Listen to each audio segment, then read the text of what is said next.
Assalamualaikum warahmatullahi wabarakatuh.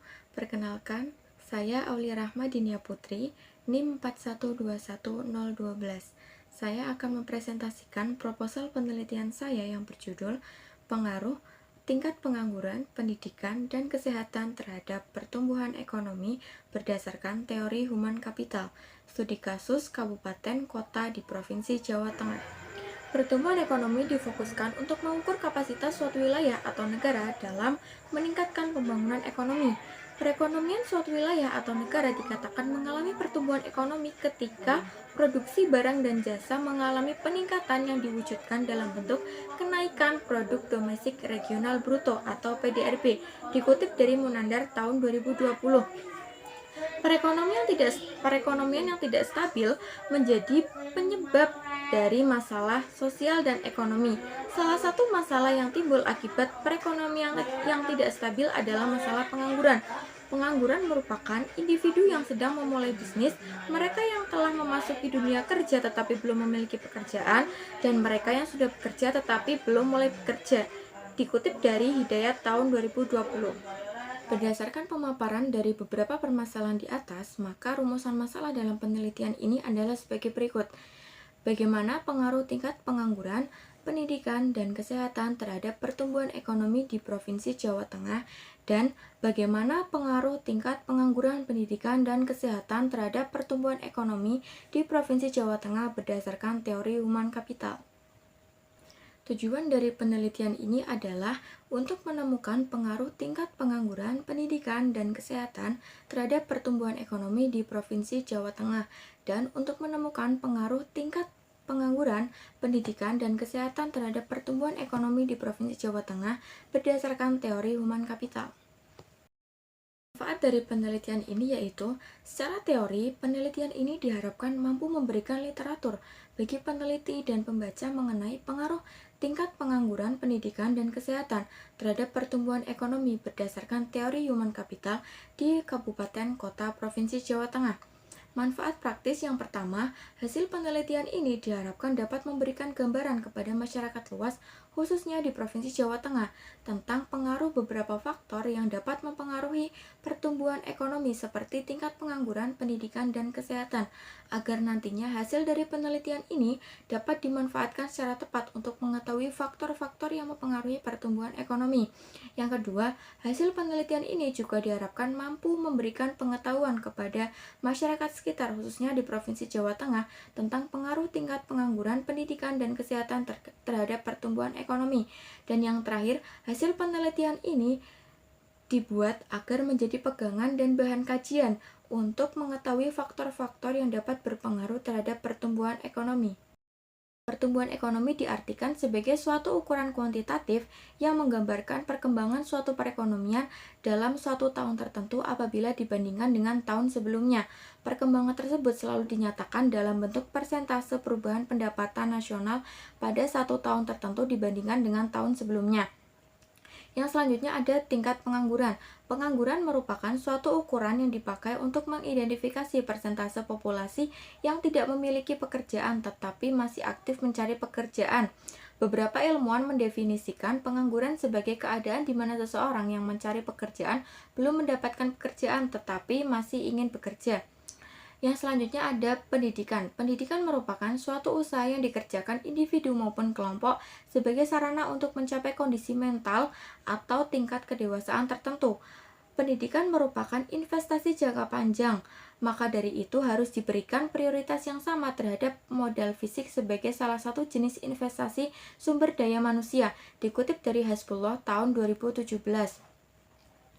Yang selanjutnya ada tingkat kesehatan. Menurut Undang-Undang Nomor 23 Tahun 1992 tentang kesehatan, kesehatan merupakan kondisi sejahtera dari badan, jiwa, dan sosial yang memungkinkan bagi seseorang dengan hidup yang produktif secara sosial dan ekonomi.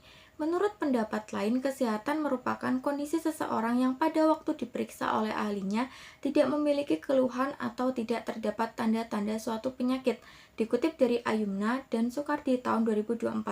Yang terakhir ada teori human capital. Teori human capital berasumsi bahwa seseorang dapat meningkatkan penghasilannya melalui peningkatan pendidikan. Investasi dalam bidang pendidikan hasilnya tidak akan dirasakan dalam waktu yang singkat, tetapi dirasakan di kemudian hari dan memerlukan waktu yang relatif lama. Teori human capital memiliki arti penting dalam meningkatkan kualitas dan produktivitas sumber daya manusia melalui investasi di bidang pendidikan, kesehatan, dan pelatihan. Investasi pada sumber daya manusia diharapkan dapat meningkatkan daya saing ekonomi dan mendorong kemakmuran ekonomi jangka panjang, dikutip dari TKPNT tahun 2022. Beberapa penelitian terdahulu yang dijadikan acuan dalam penelitian ini yaitu yang pertama ada penelitian yang dilakukan oleh Tri Herdawati tahun 2022 yang berjudul Pengaruh Tingkat Partisipasi Angkatan Kerja, Kesehatan dan Pendidikan terhadap Pertumbuhan Ekonomi di Provinsi Jambi yang mengatakan bahwa secara parsial hanya variabel tingkat pendidikan yang berpengaruh signifikan terhadap pertumbuhan ekonomi, sementara variabel tingkat partisipasi angkatan kerja dan kesehatan tidak berpengaruh signifikan terhadap pertumbuhan ekonomi di Provinsi Jambi. Sedangkan secara simultan, ketiga variabel secara bersama-sama berpengaruh signifikan terhadap pertumbuhan ekonomi di Provinsi Jambi. Yang kedua ada penelitian yang dilakukan oleh Aji Priambodo tahun 2023 yang berjudul Analisis Pengaruh Daya Saing Daerah dan Tingkat Pengangguran terhadap Pertumbuhan Ekonomi di Kabupaten Kota Provinsi Jawa Tengah yang mengatakan bahwa secara parsial daya saing daerah mempunyai pengaruh positif dan signifikan terhadap pertumbuhan ekonomi. Tingkat pengangguran mempunyai pengaruh negatif dan signifikan terhadap pertumbuhan ekonomi di Provinsi Jawa Tengah. Sedangkan secara simultan variabel daya saing daerah dan tingkat pengangguran berpengaruh terhadap pertumbuhan ekonomi. Penelitian yang ketiga yang dilakukan oleh Frida Salma Ayumna tahun 2024 dengan judul Pengaruh Kemiskinan, Pendidikan dan Kesehatan terhadap Pertumbuhan Ekonomi di Jawa Tengah pada era Ganjar Pranowo mengatakan bahwa kemiskinan berpengaruh signifikan terhadap pertumbuhan ekonomi di Provinsi Jawa Tengah, pendidikan tidak berpengaruh signifikan terhadap pertumbuhan ekonomi, sementara kesehatan berpengaruh negatif signifikan terhadap pertumbuhan ekonomi. Kerangka pemikiran dalam penelitian ini yaitu sebagai berikut. Tingkat pengangguran, pendidikan, dan kesehatan yang berpengaruh secara parsial terhadap pertumbuhan ekonomi, serta tingkat pengangguran, pendidikan, dan kesehatan yang berpengaruh secara simultan terhadap pertumbuhan ekonomi. Jenis penelitian yang dilakukan dalam penelitian ini adalah penelitian dokumentasi dan studi pustaka dengan pendekatan kuantitatif. Variabel yang digunakan dalam penelitian ini yaitu variabel Y-nya, pertumbuhan ekonomi, dan variabel independen atau X-nya yaitu tingkat pengangguran, pendidikan, dan kesehatan. Sumber data. Penelitian ini menggunakan data sekunder yang diambil langsung dari Badan Pusat Statistik Provinsi Jawa Tengah. Dan teknik pengumpulan data dalam penelitian ini yaitu dengan cara dokumentasi dan studi pustaka. Berikut adalah metode analisis data dalam penelitian ini. Yang pertama ada uji statistik deskriptif. Untuk memberikan gambaran atau deskriptif umum dari variabel penelitian, yaitu gambaran suatu data yang dilihat dari nilai rata-rata, standar deviasi, maksimum, minimum, sum, dan range. Dikutip dari buku yang ditulis oleh Al-Ghazali tahun 2018. Yang kedua ada estimasi data panel yang meliputi Common Effect Model, Fixed Effect Model, dan Random Effect Model. Yang ketiga ada uji model regresi data panel yang meliputi uji Cow, uji Hausman, dan uji Lagrange Multiplier. Yang keempat ada uji asumsi klasik yang meliputi uji multikolinearitas, uji autokorelasi, dan uji heteroskedastisitas. Dan yang terakhir ada uji hipotesis yang meliputi uji T, uji F, dan koefisien determinasi. Sistematika penulisan dalam penelitian ini yaitu bab 1 pendahuluan yang berisi latar belakang masalah, rumusan masalah, tujuan dan manfaat penelitian, telaah pustaka, landasan teori, metode penelitian, serta sistematika penulisan skripsi. Bab 2 kerangka teori yang berisi mengenai uraian dari landasan teori, tinjauan pustaka, kerangka berpikir, serta hipotesis penelitian.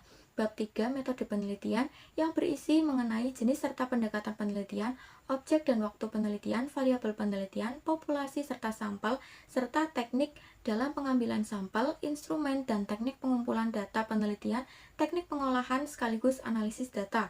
Bab 4 analisis data dan pembahasan mengenai deskripsi data, analisis dan pembahasan. Bab 5 penutup yang berisi mengenai kesimpulan serta saran-saran yang berkaitan dengan pembahasan.